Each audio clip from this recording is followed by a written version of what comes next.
As you can see, all of this brown around us is Russian thistle. I can identify this very well because it is something we struggle with so much at the Trail Center, and we just worked with Battleborn Youth Challenge Academy, pulling so many of those out. I think we had like 80 bags of them, so I can identify them well at this point. Then we have some native grasses here too, wild rye, and just some other bunch grasses that are really helpful for this ecosystem and water drainage. This one's really nice because it's super flat and it's like wider too, so I love to come here and hike the full loop. It's a nice little walking path. Seems like it's pretty well maintained. Yeah, and it's really good for the full moons because you can see the trail really good. Yeah. Kangaroo rats are super common along the trail at night. Oh, yeah. If you get really lucky, you can find a porcupine. Yeah.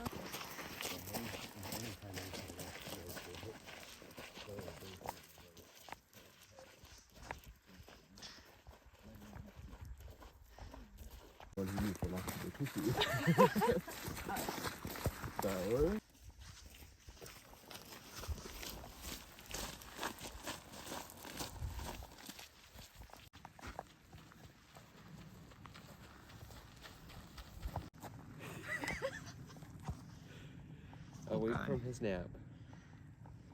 Look at his ears are on backwards.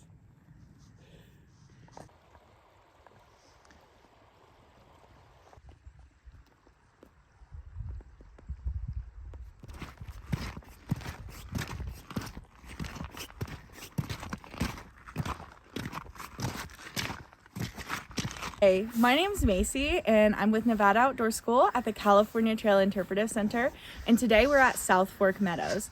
This place is really awesome to our local area because of the Hastings Cutoff Trail. This is the trail that the Donner Party took in the spring of 1847.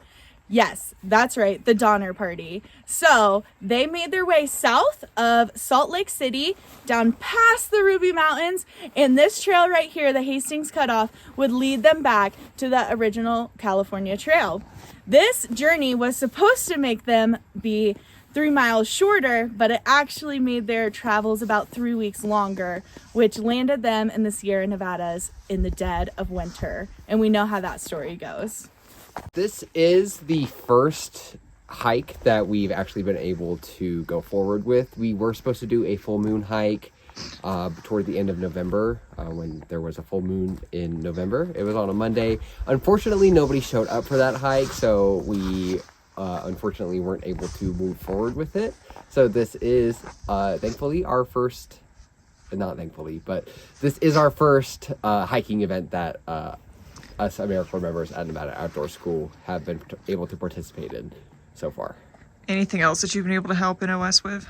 We have done a lot of different community events. More recently, we have been implementing programs on Fridays. Since Elko County School District is no longer having school days on Fridays, we have implemented our Young Naturalist Club program. So unfortunately, we aren't having any more for the year of 2023, but we are starting back up in 2024. We will have social media posts and sign-up sheets and flyers going up around town so that you can sign your children up. But our Young Naturalist program, for our next sessions, we are going to be focusing on science and a lot of different sciences. So you can sign your kid up for either our K through 2 grade or our 3rd through 5th grades lessons, and come and join us on Friday for a fun-filled either morning or afternoon, filled with a bunch of different educational activities to help kids maybe even get a head start in their school careers. And we also are planning out a lot of different outdoor skill workshops.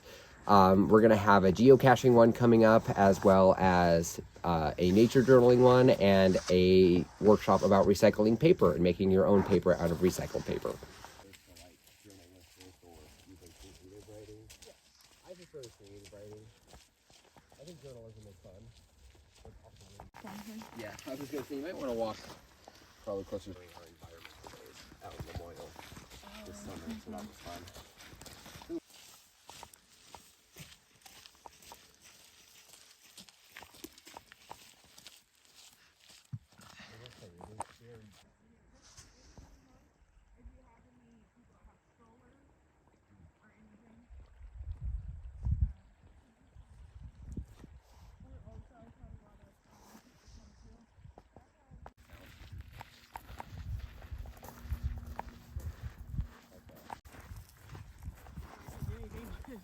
For 6 months.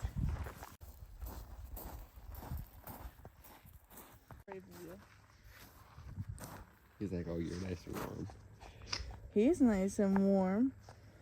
Not acted like it. Oh, big yawn. Ow. I know. His first big hike. I had my eyebrow pierced, and I had my eyebrow pierced.